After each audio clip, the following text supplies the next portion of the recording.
E aí, gente, legal? É bom nós estarmos juntos aqui e tratarmos desse assunto, né?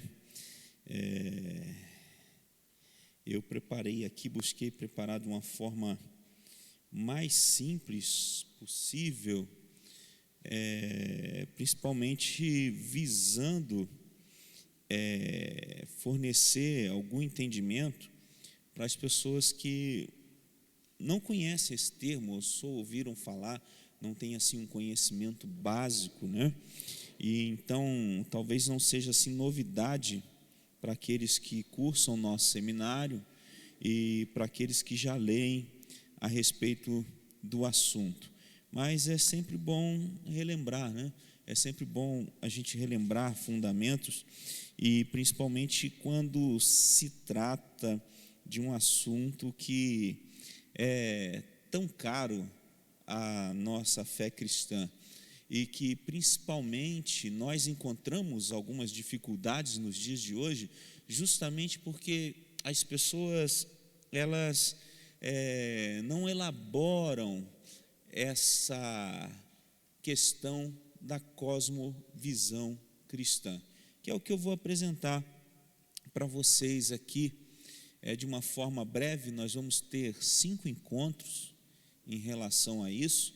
Então hoje, o que eu posso dizer para vocês? Hoje é aquela parte mais chata, sabe? As outras partes elas serão mais legais, que é um pouco sobre a definição desse termo, cosmovisão, para vocês, uma introdução, para depois a gente entrar em outras esferas, né? O pessoal vibra quando vai falar de sexualidade, política, né? De repente, quando for falar de política, eu coloco aqui um blindado à minha frente, né? Alguma coisa desse tipo. Mas as pessoas elas ficam mais interessadas realmente quando a gente envolve esses assuntos, principalmente sexualidade e política. Só que é muito importante a gente entender o seguinte, que a cosmovisão não se resume a questão de sexualidade e de política. Ela vai muito além disso, que é o que a gente vai observar aqui hoje. A cosmovisão, ela, em resumo, eu estava brincando com o Márcio aqui, né? Quem acompanhar depois na internet não sabe a esfera que nós estamos vivendo aqui, porque está sendo preparado um jantar. Então aqui no templo tem um cheiro assim celestial, um incenso aceso que agrada as narinas de Deus e a nossa também, que somos imagem e semelhança de Deus, né? Então eu falei com o Márcio assim, rapaz, a intenção é de dar uma boa noite, ler um texto e dizer que o Espírito Santo aplique em nosso coração nessa noite, nos dê um entendimento e vamos jantar, né? A vontade é essa, mas eu sei que não é isso que os irmãos esperam, né? Mas dá ou não dá? Olha, escuta lá o chiar das panelas, que bênção. Eu já posso contemplar com os olhos da fé o que vem por aí. Glória ao nosso Deus. Então, antes da gente começar a falar sobre esse assunto, eu quero ler 2 textos com vocês. Primeiro de 2 Coríntios 10.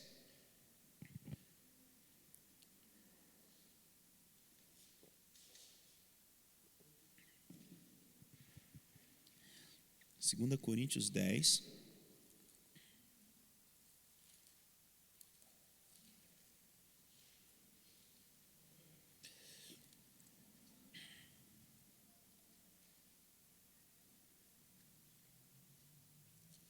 Aí dos versos 4, 5 e 6.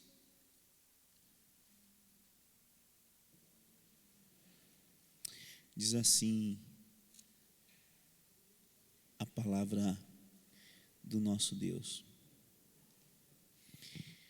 porque as armas da nossa milícia, que o Mateus já está no jeito ali, já mandou o texto aqui antes de eu achar. Legal, Mateus, obrigado. Porque as armas da nossa milícia não são carnais, e sim poderosas em Deus, para destruir fortalezas, anulando nós, sofismas e toda altivez que se levante contra o conhecimento de Deus, e levando cativo todo pensamento à obediência de Cristo, e estando prontos para punir toda desobediência, uma vez completa a vossa submissão. Preste atenção nesse trecho do versículo 5, que nos diz o seguinte: e levando cativo todo pensamento à obediência de Cristo. Vocês podem repetir essa frase?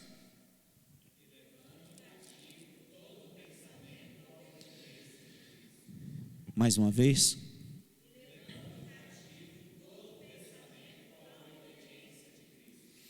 Então, um dos grandes desafios de se desenvolver uma cosmovisão cristã é este aqui. Esse é o grande desafio, o de tornar cativo todo pensamento à obediência de Cristo.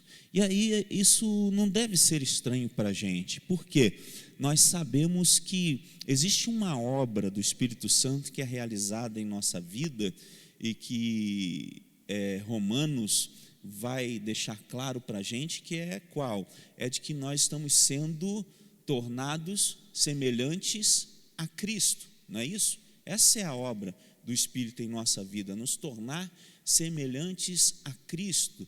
Portanto, se nós vamos nos tornar semelhantes a Cristo, nós devemos ter a mente de Cristo. E é uma coisa muito importante que eu quero comentar aqui com vocês. Sabe, às vezes que o apóstolo Paulo usa aquela expressão, eu, Paulo, prisioneiro de Cristo, eu, Paulo, escravo de Cristo Jesus. Lá em Efésios, por exemplo, ele vai usar isso logo no início ali do capítulo 4, quando ele está falando sobre unidade da fé dos cristãos. Essa ideia de cativo, essa ideia de escravo, de prisioneiro, é a de que essa pessoa ela está cercada, ela está dentro, ela não pode ir além daquele espaço. É como se Cristo o cercasse pela frente, por trás e pelos lados. Ou seja, quando o apóstolo Paulo diz que ele é escravo de Cristo, isso é o seguinte: olha, eu obedeço a Cristo, a minha mente é a mente de Cristo, eu sou cativo de Cristo. Portanto, aquilo que eu penso, aquilo que eu falo, aquilo que eu pratico é oriundo do pensamento de Cristo na minha vida. Teve um certo teólogo em um daqueles talk shows americanos, e ele foi indagado sobre um determinado assunto que eles estavam falando. Existiam pessoas de várias áreas ali participando daquele talk show e questionaram ele a respeito de um assunto e falaram assim: qual é a sua opinião a respeito desse assunto? Ele falou: eu não tenho opinião. Mas como assim você não tem opinião? Eu não tenho opinião, eu tenho a opinião da palavra de Deus, portanto de Deus, a respeito disso. E aí ele então deu a posição dele a respeito daquele assunto. E para aquelas pessoas que lá estavam, isso foi assim muito estranho, porque ele estava abdicando de algo que hoje as pessoas brigam por ela, né? A opinião própria. Então esse é um grande desafio nosso, é o qual? É ter a mente de Cristo. Então, gente, muita gente acaba não tendo uma cosmovisão cristã porque não está disposto a abrir mão das suas opiniões e de se humilhar perante o Senhor Jesus. Por isso, as pessoas querem ficar com suas convicções, com seus achismos, e não querem se submeter à direção, ao pensamento de Cristo a respeito das diversas áreas da nossa vida. E Paulo é assim muito marcante neste aspecto, porque você lembra de que Paulo é alguém assim que tem vários predicados nos quais ele poderia se valer da altivez e emitir a sua opinião como Paulo. Lembra lá, né, do que o texto bíblico diz, que se alguém se exaltava em ser judeu, ele diz, também sou judeu, sou judeu. E se alguém, não, sou judeu também. Mas é o seguinte, eu sou judeu de tal tribo. E ele dizia, não, eu sou da tribo de Benjamim, a tribo que permaneceu fiel ao Senhor. Não, mas eu também sou da tribo de Benjamim. Alguém poderia dizer para ele, tudo bem, mas segundo a lei, eu sou um fariseu, sou mais estudioso do que você. Só que aí ele vai avançando no texto e ele diz o quê? Só que nada disso tem valor. Essas coisas são lixo. Algumas traduções trazem o quê? Esterco. Porque Paulo tinha a certeza de que ele tinha que reproduzir na sua vida o pensamento de Cristo, tinha que ter a mente de Cristo. Então, o primeiro grande desafio nosso para ter uma cosmovisão cristã é ter a mente de Cristo. Lembra lá quando a gente estudava conhecendo Deus e fazendo a sua vontade, mente de Cristo 1, 2 e tal? Aquilo ali é muito importante e é a dinâmica que precisa acontecer na nossa vida. Para uma cosmovisão cristã, realmente, nós precisamos ter uma mente de Cristo. Então, com isso, eu derrubo uma primeira questão quando se fala de cosmovisão, que as pessoas acham que uma cosmovisão cristã só vai ter aquele que é extremamente dedicado ao estudo, somente aquele que é intelectual. E não é. Obviamente, nós cristãos, nós somos chamados a nos dedicarmos ao estudo. Tanto, que a gente, principalmente os batistas, eles eram conhecidos por terem 2 livros, de capa preta, a Bíblia e o Cantor Cristão. Então a leitura ali, o conhecimento é algo que historicamente está relacionado a nós, o estudo da palavra. E embora não seja um predicado algo que seja essencial para que uma pessoa tenha uma cosmovisão cristã, a intelectualidade, você pode buscar, óbvio, estudar, se aprofundar, mas a primeira coisa que alguém que deseja ter uma cosmovisão cristã sobre todas as coisas precisa ter é fidelidade ao Senhor Jesus, é ter vida com Deus, é ter a sua mente cativa ao Espírito Santo de Deus. Amém? Então essa é a primeira coisa. Se você quer avançar sobre o estudo da cosmovisão cristã, saiba que isso vai ter um grande valor a partir do momento que você torne a sua mente cativa de Cristo Jesus, o nosso Senhor. Então, o que a gente precisa perceber? Que o estudo das cosmovisões é um estudo das ideias, que influenciam quase todo o pensamento, toda a decisão que uma pessoa ela faz no curso da sua vida. Literalmente, cosmovisão quer dizer o quê? É uma visão sobre tudo. E um outro exemplo que nós temos legal a respeito de uma cosmovisão é lá em Atos 17, dos versos 22 ao 31, e a gente pode fazer a leitura desse texto e em outras aulas, outros encontros nossos aqui, eu vou retornar a esse texto, mas ele é assim de muito valor para todos nós e eu queria lê-lo com vocês. Então, vamos lá para Atos, voltar um pouquinho na nossa Bíblia.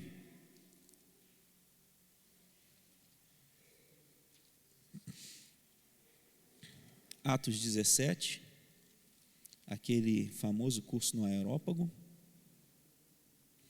do 22 ao 31,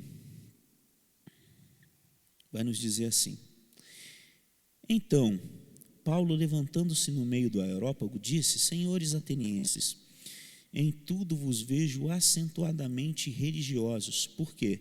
Passando e observando os objetivos de vosso culto, encontrei também um altar no qual está escrito: ao Deus desconhecido. Pois esse que adorais sem conhecer é precisamente aquele que eu vos anuncio, o Deus que fez o mundo e tudo o que nele existe, sendo ele o Senhor do céu e da terra. Ele não habita em santuários feitos por mãos humanas, nem é servido por mãos humanas como se de alguma coisa precisasse, pois ele mesmo é quem a todos dá vida, respiração e tudo mais. De um só fez toda a raça humana para habitar sobre toda a face da terra, havendo fixado os tempos previamente estabelecidos e os limites da sua habitação, para buscarem a Deus, se porventura tateando o possam achar, bem que não está longe de cada um de nós, pois nele vivemos e nos movemos e existimos, como alguns dos vossos poetas têm dito, porque dele também somos geração. Sendo, pois, geração de Deus, não devemos pensar que a divindade é semelhante ao ouro, à prata ou à pedra, trabalhadores pela arte e imaginação, trabalhados pela arte e imaginação do homem. Ora, não levou Deus em conta os tempos da ignorância? Agora, porém, notifica aos homens que todos, em toda parte, se arrependam, porquanto estabeleceu um dia em que há de julgar o mundo, com justiça por meio de um varão que destinou e acreditou diante de todos, ressuscitando dentre os mortos. Quando a gente olha para esse texto aqui, a gente pode observar a síntese de uma visão, de uma cosmovisão cristã a respeito do mundo. Por quê? Nessa passagem aqui, Paulo ele discute suas visões sobre origem, sobre natureza, sobre o universo, sobre identidade, sobre valor dos seres humanos, a existência de Deus, a natureza e a existência de Deus. E ele apresenta também aqui a teoria cristã da verdade e do destino humano. E aí nessa breve passagem, Paulo ele responde a questões que são essenciais, que todas as cosmovisões, elas vão abordar. Lembre-se que ele está em Atenas, né? E ele está aqui no berço da filosofia, ele está lidando aqui com correntes filosóficas. Então, quando ele apresenta essa definição, isso confronta alguns pensamentos, os epicureus, os estoicos, visões de mundo diferentes, mas a gente vai entrar nisso numa outra oportunidade, mas aqui você já percebe, né, como a cosmovisão cristã ela é importante e ela vai ter diálogo com diversas áreas, ou podemos dizer, com todas as áreas da nossa vida. Por isso que é importante nós quebrarmos alguns paradigmas para entendermos o que é uma cosmovisão cristã. E uma coisa que a gente precisa deixar de lado, que ainda é muito presente na vida dos cristãos e até mesmo no discurso, é uma dicotomia que é muito comum da nossa caminhada e que nós herdamos mesmo de um pensamento filosófico antigo. Que a gente separa, né, o espiritual do material. Eu pelo menos quando era pequeno, né, com o joelhinho lá inchado, andando descalço, não em Maranguape, mas em Paracambi, no interior do Rio de Janeiro, eu aprendi a orar assim: Senhor, abençoa a minha vida material e espiritual. Eu aprendi a orar dessa forma, porque a gente reproduz, né, as coisas, principalmente criança, tinha uma esponja, e orava dessa forma. Talvez muitos de vocês aqui também aprenderam a orar dessa forma. E nessa dicotomia, então, dentro da nossa cosmovisão cristã, daquilo que nós vamos observar aqui, nós vamos ver que é uma coisa só. A nossa vida, ela é uma coisa só. A gente não desassocia. Talvez esse tenha sido um dos grandes problemas da nossa sociedade, o comportamento cristão do seguinte: de segunda a sexta é a vida material, no sábado descansa, aí no domingo, quando vai ao culto, é a vida espiritual. Então, faltou o quê? A influência. E nós estamos aqui para influenciar esse mundo, né? Não para sermos moldados segundo ele, mas para transformarmos ele segundo o nosso entendimento, segundo a nossa cosmovisão cristã. E então, o estudo das cosmovisões, ele é um tópico de importância crescente para os cristãos, e por causa da diversidade crescente de pessoas no mundo, e as pressões sociais, políticas, morais, teológicas, que resultam dessas coisas. E saiba você que a palavra de Deus tem um posicionamento para todas essas coisas.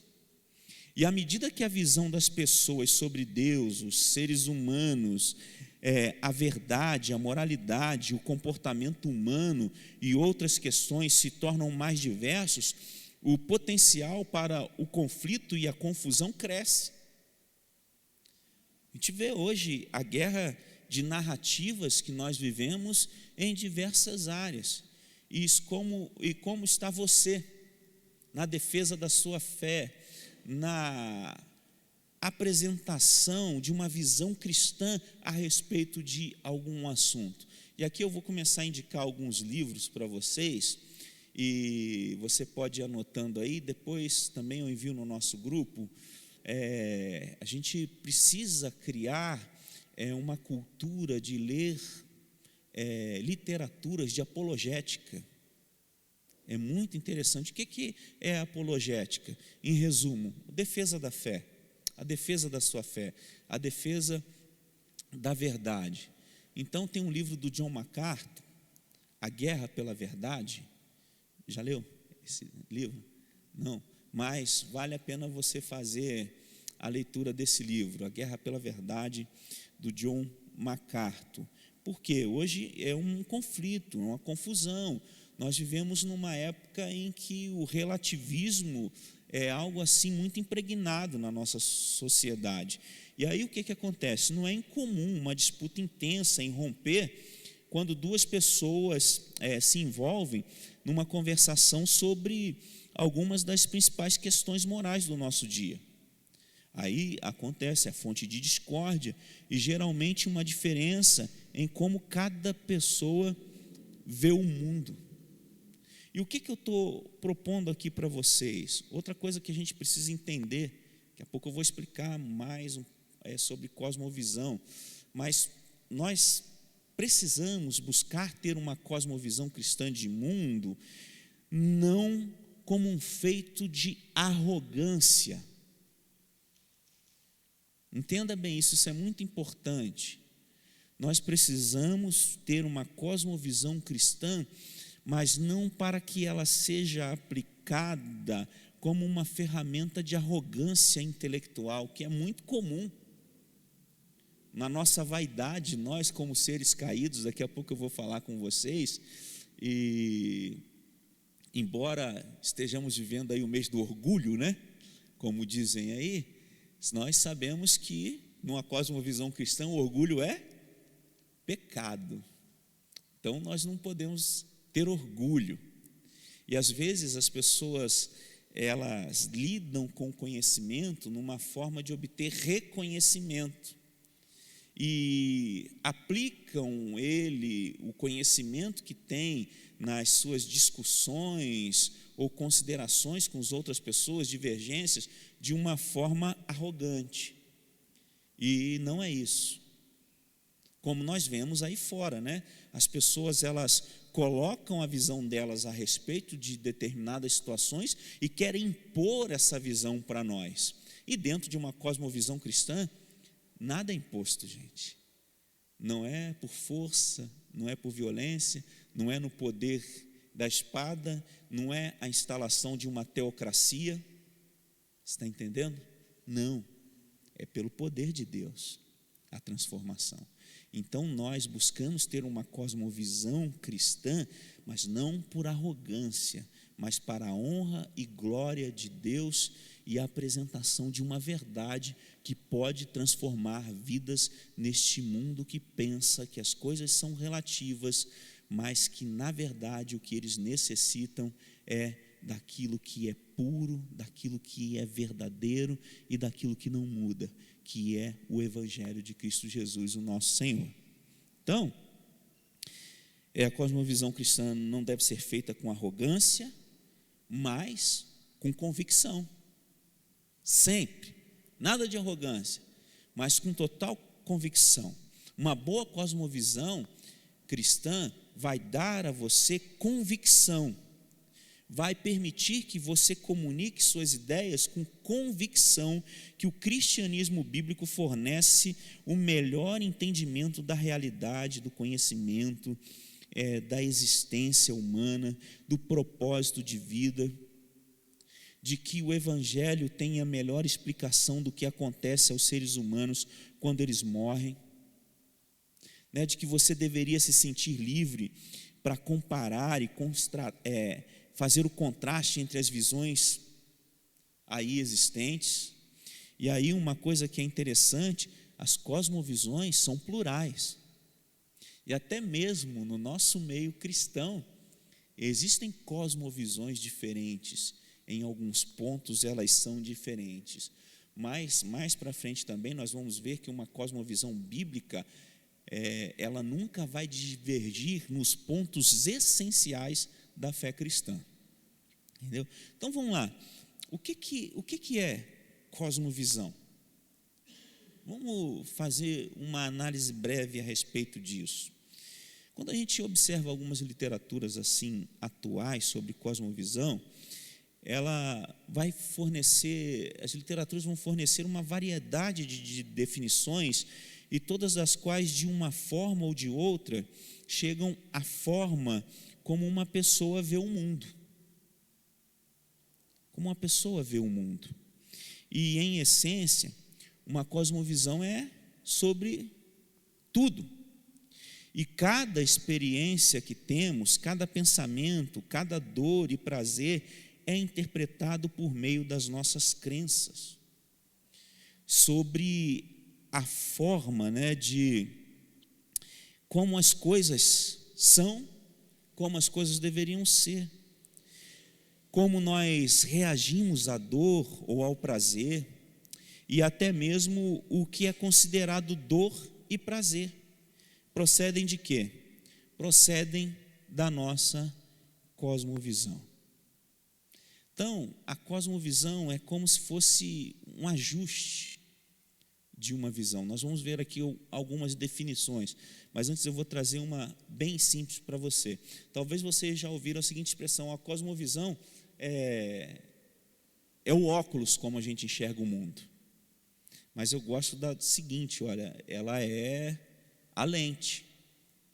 Porque não é qualquer óculos. Por exemplo, eu tirando aqui o meu óculos, eu quase sou igual o cego lá, vejo pessoas como árvores.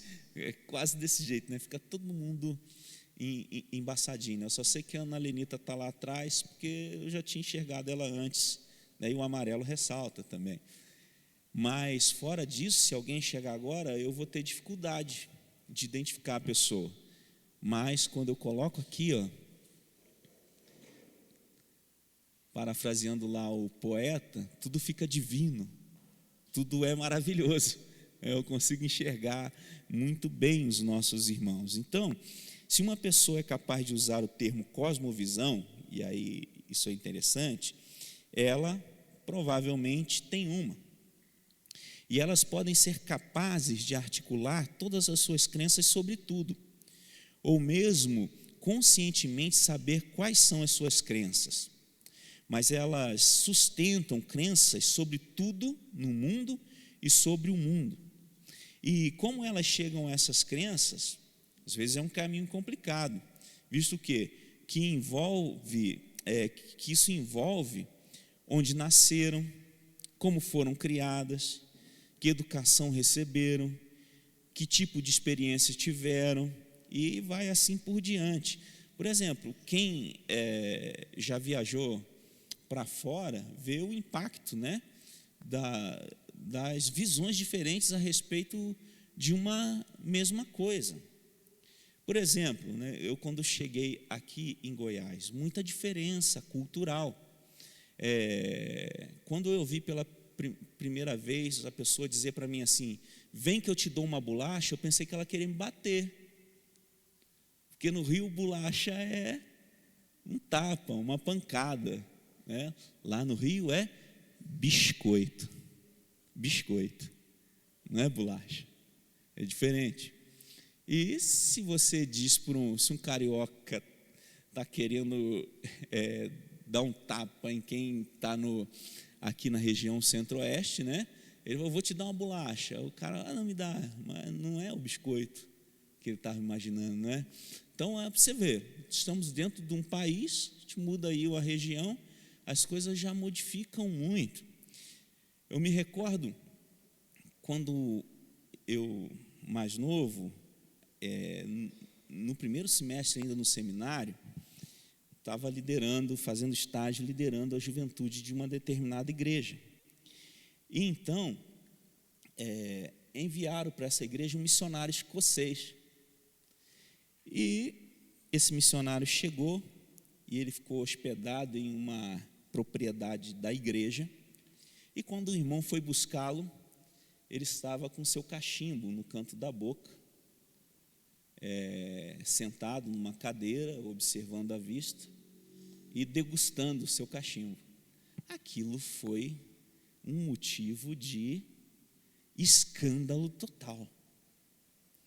E aí chamaram o missionário, na época, né, o pastor com o intérprete, explicou para ele a situação, ele ficou de boa, missionário e tal, pastor, entendeu a situação. E aí no domingo, que era missões mundiais, o que os adolescentes resolveram fazer?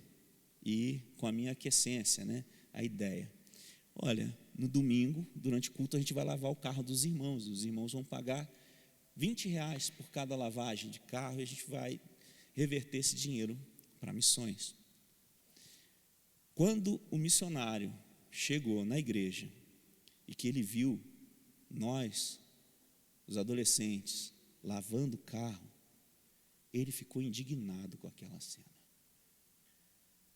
E no sermão dele, ele destacou quanto faltava de reverência para nós cristãos, trabalhando no dia do Senhor. O dia do Senhor é para ser dedicado ao Senhor. Aí você veja a questão da visão. Para os adolescentes, para mim que estava com eles, nós estávamos dedicando ao Senhor. Estávamos lavando o carro para arrecadar fundos para enviar para missões mundiais. Mas para ele aquilo era uma falta terrível.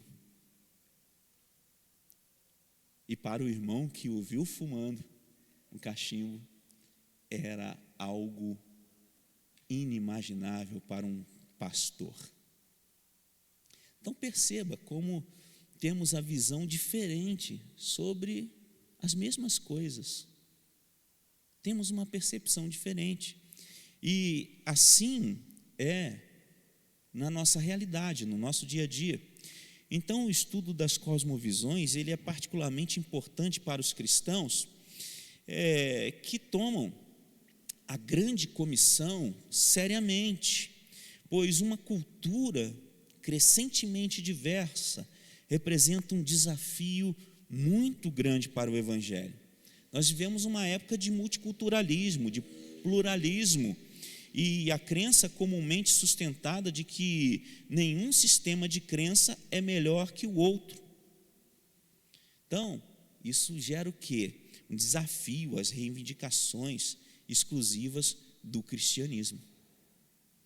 Porque nós vemos que no cristianismo existem posturas, mandamentos que são exclusivos, que exigem uma posição só, e que qualquer coisa 1 milímetro fora daquilo ali não procede de Deus, né?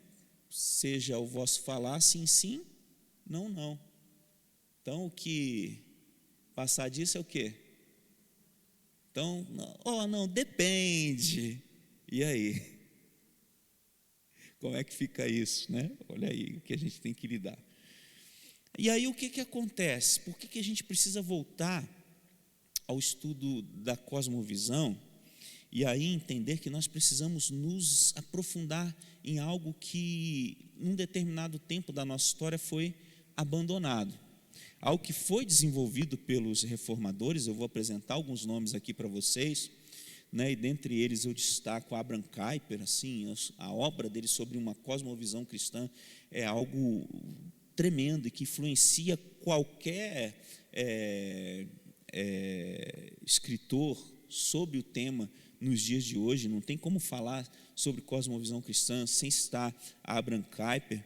Mas por que a gente se afastou dessa visão de mundo, de observar todas as esferas da nossa existência a partir de uma visão bíblica? Por quê? Num determinado tempo da nossa história, surgiu um movimento anti-intelectual, anti-estudo mesmo. Cristãos que se afastaram de estudos profundos e vestiram a carapuça de um anti-intelectualismo. E de outro lado, alguns que abandonaram a fé vestindo a roupa do intelectualismo. E aí o que acontece? Nessa nossa caminhada, às vezes evitando reflexões e meditações sérias sobre questões da nossa vida, o distanciamento da realidade, de muitas das vezes focar no céu, mas esquecer que Jesus trouxe o reino de Deus. Ele disse que o reino de Deus é aqui, é agora. Sabemos que tem um aspecto do já e do ainda não, mas Jesus vem para pregar o reino de Deus, para anunciar o reino de Deus. O evangelho para Jesus é isso. Paulo vai dizer para ele que o evangelho é a morte e a ressurreição de Cristo, e Cristo vai dizer que o evangelho é o reino de Deus chegou. O reino de Deus chegou. E a gente acabou ficando muito aquém desse anúncio muito importante de Cristo, de que o reino de Deus chegou. Chegou aonde? Chegou aqui. Nós somos forasteiros, sim, nós vamos para o céu, sim, mas a nossa comissão recebida é de propagar o evangelho aqui na terra, é de anunciar o reino de Deus aqui na terra. E o reino de Deus tem uma cosmovisão. O reino de Deus tem uma cosmovisão. Então, aconteceu que, num determinado momento, os cristãos evitaram reflexões, meditações sobre essas questões últimas. E aí tem aqui o trecho de um discurso que eu separei, que eu quero ler para vocês, que ocorreu em 1980, durante a inauguração do Billy Graham Center Campus, no Elton College. E o embaixador das Nações Unidas, Charles Malik, ele fez referência direta a esse problema, dando uma descrição clara da importância da cosmovisão cristã para o evangelismo. E aí ele abre aspas, ele diz assim: eu preciso ser franco com você. O maior perigo que confronta o cristianismo evangélico norte-americano é o anti-intelectualismo. A mente, em seu maior e mais profundo alcance, não é guardada o suficiente. Mas a educação intelectual não pode tomar espaço a parte de uma profunda imersão por um período de anos na história do pensamento e do espírito. Pessoas que estão com pressa para sair da universidade e começar a ganhar dinheiro, ou servir a igreja, ou preparar o evangelho, não têm ideia do valor infinito de se dispensar anos de prazer conversando com as maiores mentes e almas do passado, amadurecendo, aprimorando e ampliando a sua capacidade de discernimento. O resultado é que a arena do pensamento criativo é renunciada e abdicada, em favor do inimigo. Quem entre os evangélicos pode se manter firme perante os maiores acadêmicos seculares em seus próprios campos de conhecimento? Quem entre os acadêmicos evangélicos é citado como uma fonte normativa pelas maiores autoridades seculares no campo da história, filosofia, psicologia, sociologia ou política? Em favor de uma maior eficácia no testemunho de Jesus Cristo, tal como para os seus próprios fins, os evangélicos não podem se permitir viver na periferia da existência intelectual responsável. Eu disse para vocês que não precisa ser um intelectual para se ter uma cosmovisão cristã, mas precisamos de intelectuais cristãos que possam levar o pensamento, a cosmovisão cristã nas academias, nos lugares de formação de pensamento, de formação de humanos. Precisamos disso.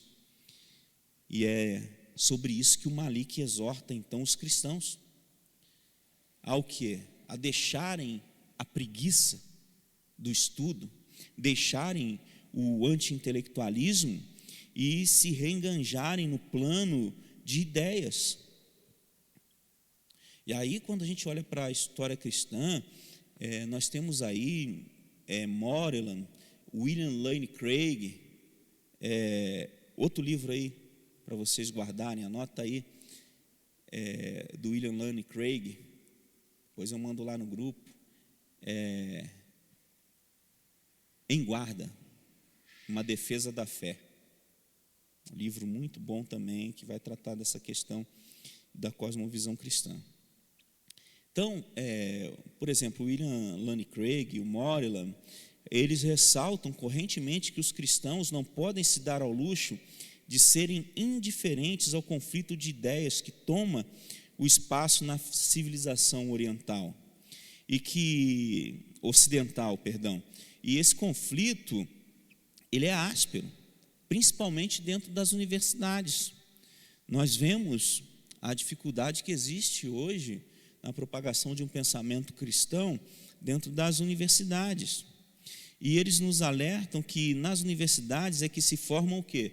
Doutores, advogados, legisladores, juízes, professores, artistas, executivos de negócios, banqueiros, para a sociedade inteira. Então, logo, a cosmovisão que eles assimilam no processo do seu treinamento é a cosmovisão que eles vão incorporar em suas profissões.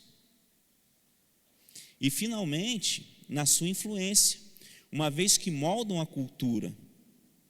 Então, eu vou trazer para vocês aqui agora algumas definições que vários cristãos têm dado sobre cosmovisão.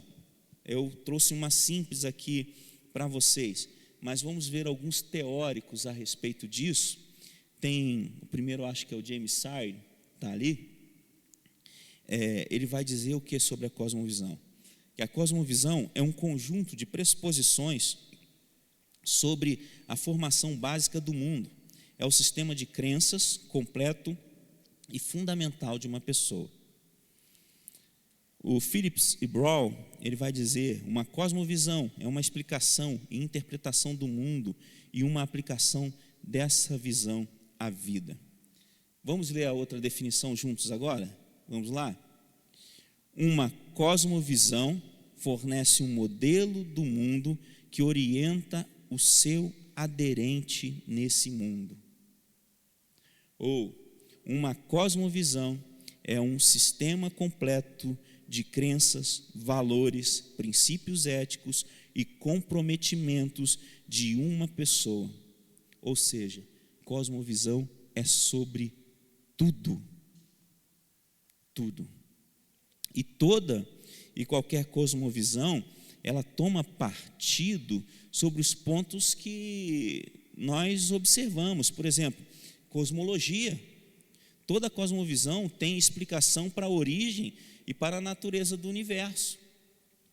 Nós cristãos vamos partir do ponto da criação, Mas existem outras cosmovisões que vão explicar isso também. Outro elemento, a teologia. Toda cosmovisão, até mesmo o ateísmo, toma uma posição sobre a existência e a natureza de Deus, o enganjando ou o excluindo. Antropologia. Por quê? Por causa da identidade e o valor dos seres humanos, a sua cultura. E a episteme, a epistemologia, que é o quê? A natureza e a justificativa para o conhecimento, para a verdade. A axiologia é uma questão da filosofia, aí a identidade e a natureza dos valores. E a história, o padrão e a importância dos eventos históricos. Eles são fundamentais aí para a formação de uma cosmovisão. E o destino, o que acontece às pessoas após a morte. Então, testa aí a sua cosmovisão, como é que ela está envolvendo esses assuntos, né? Por quê, gente? A gente precisa entender que assim como reivindicamos aqui, que uma cosmovisão cristã, ela deve se submeter a Cristo, nós produzimos uma cosmovisão cristã a partir de uma mente cativa de Cristo. Por quê? Não tem outra saída, não tem cosmovisão livre. Toda cosmovisão ela é cativa de alguma coisa, de algum pensamento. Toda cosmovisão ela é submetida a certos testes a fim de se determinar se ela é boa ou ruim. Porque toda cosmovisão ela tem uma origem em algo, em uma crença. A crença vai estar presente ali. Pode ter certeza disso. E tal como o sistema de orientação, por exemplo, numa embarcação, num avião, num foguete, a cosmovisão ela precisa ser confiável. Imagine você o que aconteceria se o foguete espacial ele tivesse fora do seu curso no retorno à atmosfera terrestre. Segundo os especialistas aeroespaciais, se o foguete espacial estiver apenas alguns graus fora do curso, ele irá queimar ou sair fora da atmosfera e retornar ao espaço e ficar num loop infinito. Qualquer dessas consequências é o quê? Indesejável.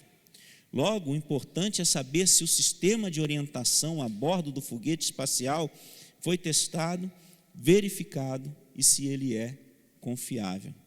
E aí a mesma coisa a gente pode falar a respeito das cosmovisões. Embora seja comum pessoas dizerem coisas como isso pode ser verdade para você, a gente ouve muito isso hoje, Olha, isso pode ser uma verdade para você.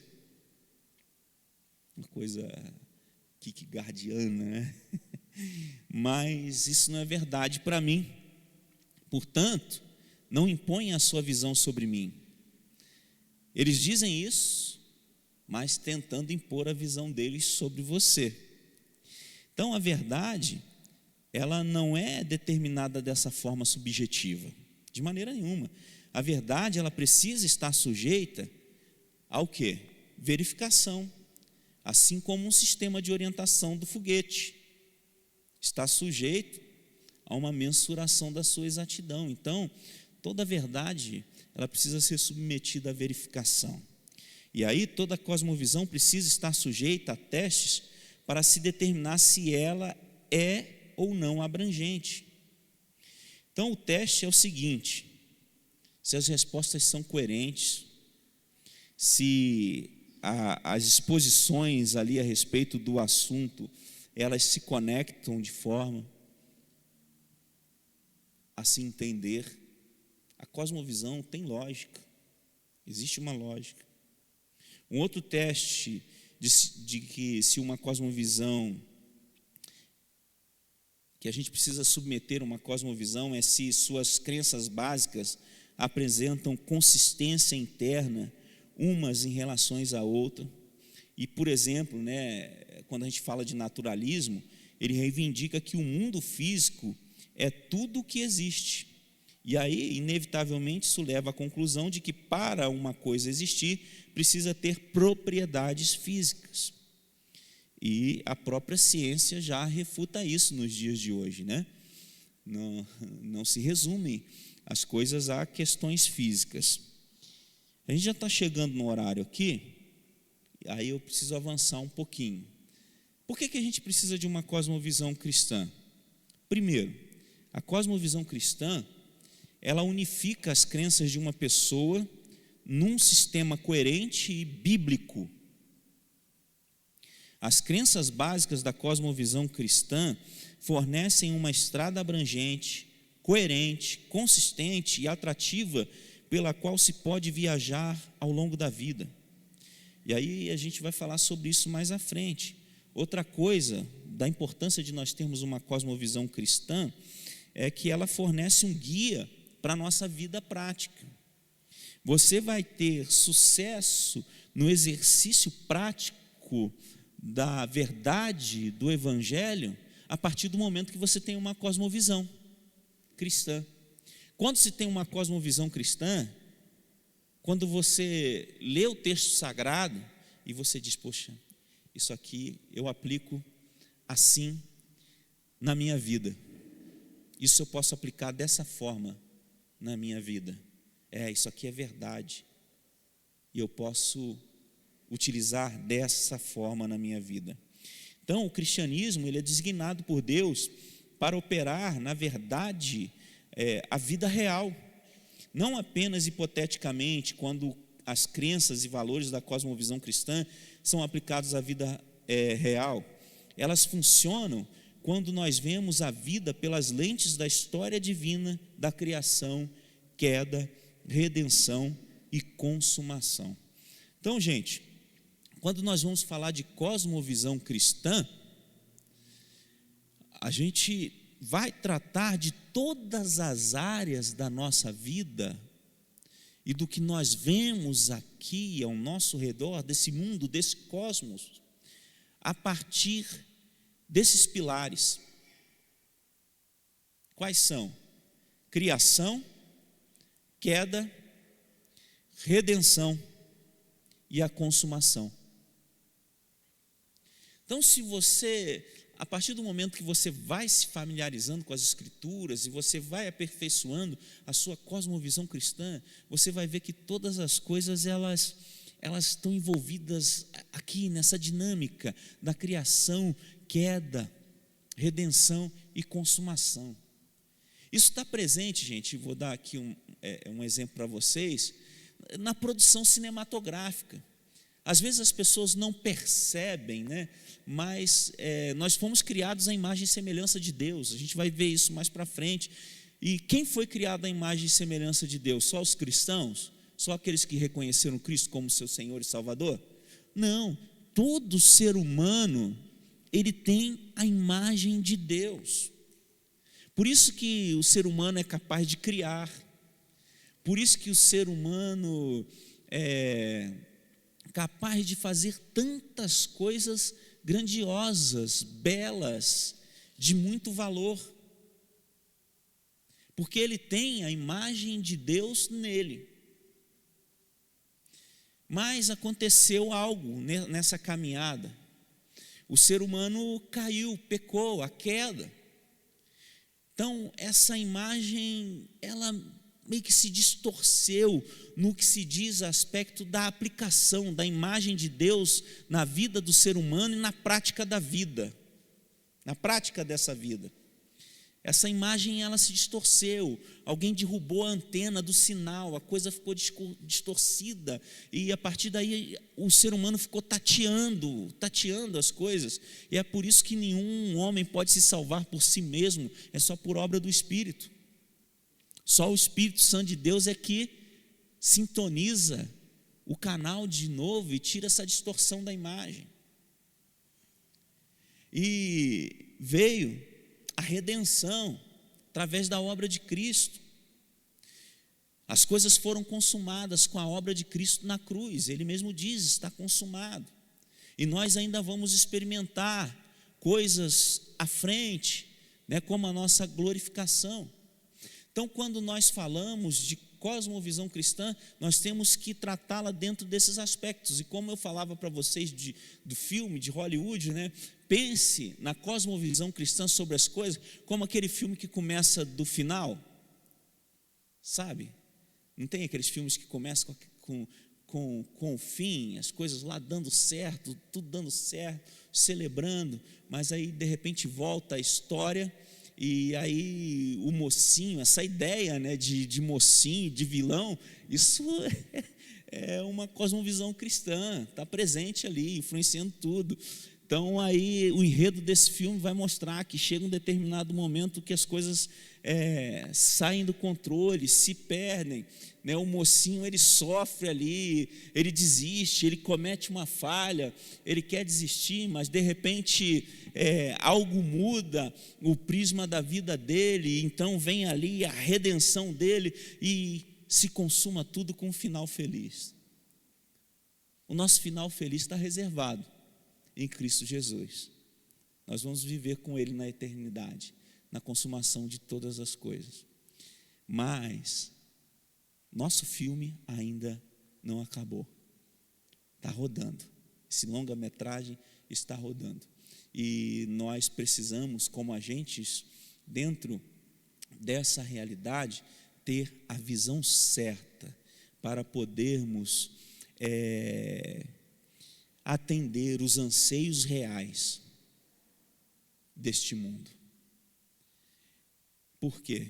Ter uma cosmovisão cristã é ter a certeza de que quem domina a nossa mente, portanto o nosso coração, é Cristo. Porque todo homem é escravo. Ou ele é escravo de Cristo, ou ele é escravo daquilo que domina o seu coração. E por mais que a ciência, o mundo, possa nos apontar como seres até mesmo autossuficientes, né, uma herança aí do iluminismo, e possa nos apontar como Homo sapiens, né? E alguns dizem Homo sapiens sapiens.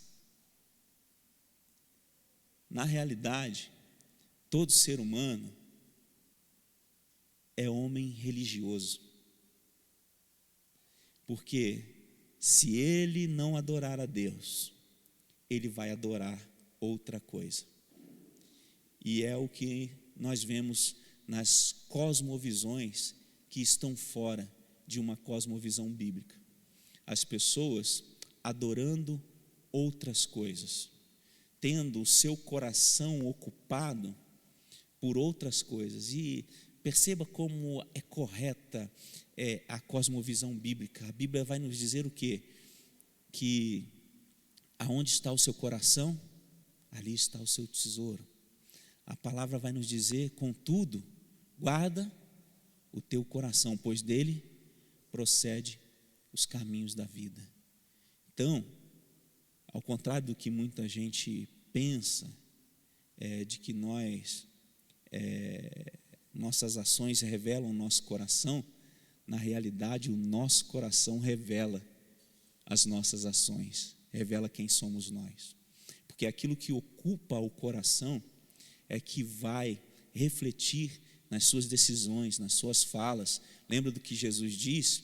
Que a boca fala do que o coração está cheio. E é por isso que nós precisamos nos encher do Espírito Santo.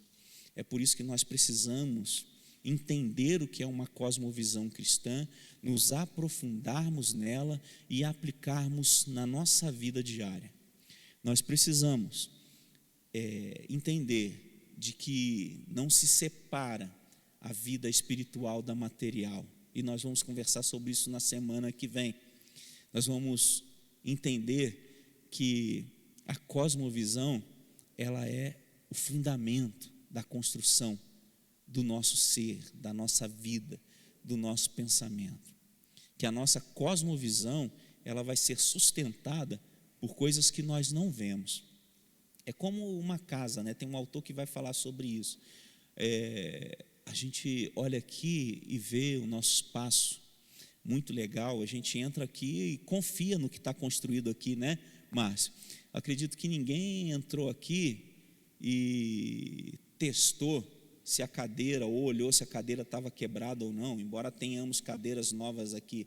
Você entrou e simplesmente sentou. Ninguém olhou para o teto, para ver se o teto estava rachando e caindo. Tem gente olhando agora. Tem gente olhando agora. Mas ninguém fez isso. Mas o que nós vemos aqui é sustentado por aquilo que nós não vemos. E assim é no desenvolvimento de uma cosmovisão cristã.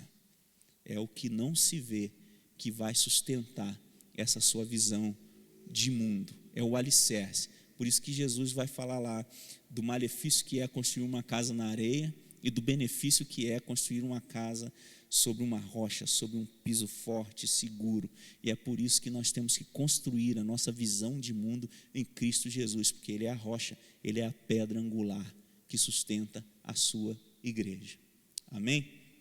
Então, na semana que vem nós vamos entender que a vida é vivida todos os dias e de que a nossa religião, o nosso pensamento cristão não deve ficar num quartinho guardado nos fundos da casa e a gente acessar só no fim de semana. Ele faz parte, a religião, nosso pensamento religioso faz parte desses fundamentos. E os fundamentos nos acompanham aonde nós estivermos. Ok? Tem alguma pergunta até aqui?